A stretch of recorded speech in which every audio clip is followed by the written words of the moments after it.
হ্যাঁ, এটা ভুয়া টিকিট। এটা কম্পিউটারে আপনারা যা দেখবেন বলে ঠবগিতে যা দেখবেন বলে ওই সেম টিকিট বার। আপনি যদি বলেন তুনা নিষিদ্ধার কবগি 45 নম্বর দিতে পারবে কম্পিউটার দোকানে। এটা স্ক্যান করলে যেমন যাত্রীর ডিটেলস আসছে, বাট এই দুটার কোনোটাই স্ক্যান করলে যাত্রীর ডিটেলস আসছে না। এটা আসছে এটা আমার এক পরিচিত ভাইয়ের কাছে, ও রেলে চাকরি করে, পরিচিত ভাইয়ের কাছে আমি টাকা দিয়ে ওটা কার্ড নিয়েছি। ও রেলেই চাকরি করে, সবকিছু আমাদের এনআইডি কার্ড সহকারে সবকিছু নিয়ে সব স্ক্যান করে পেলেন। আপনি মোবাইলে দেখান। না, আমি স্ক্যান করছিলাম তো। না, হবে না, দেখান। মেশিন তো উনি যে সাথে নিয়ে আসছে। আপনার যে ভাই রেলে কাজ করে তার নাম কি করেন? ওনার নাম ওভার লেগছে, দাঁড়ান আমি দেখি নামটা একটু মনে, আমি বলি।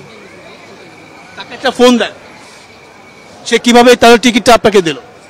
হ্যাঁ, একটু আমি ওনার ফোন দিচ্ছি, এখন ফোন দিচ্ছি, ওনার একটু ফোন দিচ্ছি। আর আপনার এই মেশিন তো অ্যাক্টিভ, ওই যে কারণ এই মেশিনে যেটা আসবে সেটা হচ্ছে মানে যাত্রী।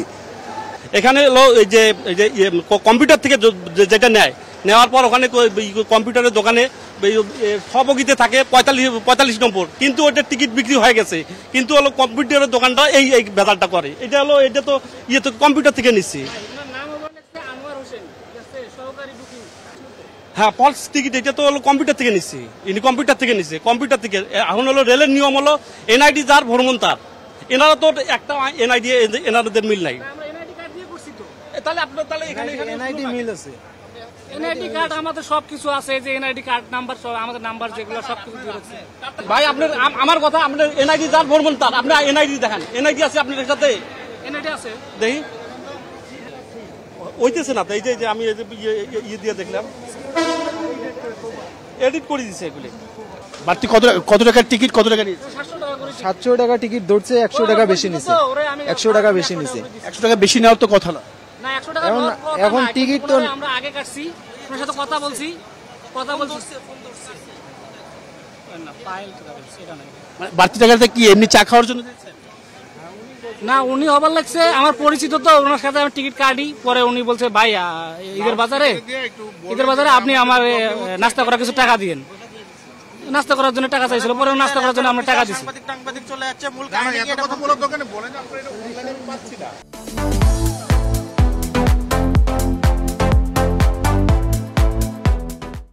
এখন যদি ভুয়া টিকিট যদি হয় তাহলে কি করণীয়? সে যাত্রী কি যেতে পারবে?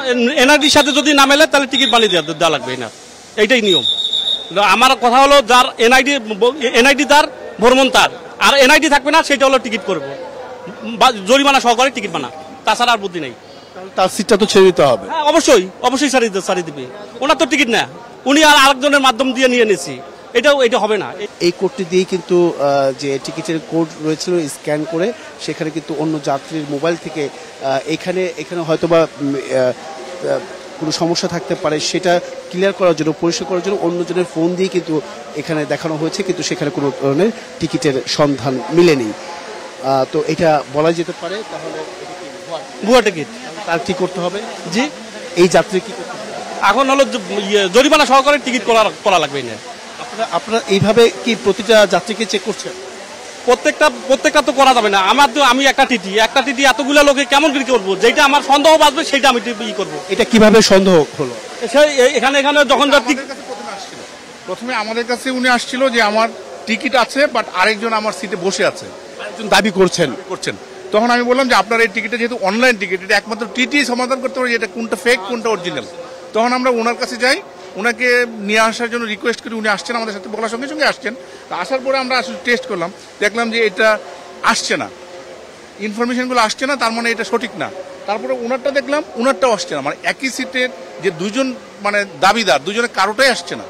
মানে 8টার সময় টিকিট ছাড়ে, 8টার মধ্যে ঢুকি আমরা, 1 মিনিটের মধ্যে লোডিং নেয়, নিয়ে টিকিট উধাও হয়ে যায়। এতগুলো টিকিট কই যায়? এই টিকিটগুলো কে কাটে? আচ্ছা, সাধারণত 40% বা যে কোনো একটা পার্সেন্টের টিকিট দেওয়া হয়। আমরা 4-5 জন মিলে যাদের আমাদের আইডি খোলা আছে আমরা বসার পরে আমরা টিকিট পাই না সাথ, আবার ডাবল টাকা দিয়ে আবার কাউন্টারের আশেপাশে টিকিট পাওয়া যায়। সেই কারণে এই প্রবলেমগুলো হয়। এখন সমাধানটা কি? সমাধান ওনাদের টিকিট করা লাগবে, তাছাড়া বুদ্ধি নেই। আর আপনারা টিকিট করি ওনাকে ধরবেন, ওনাকে ধরতে হবে।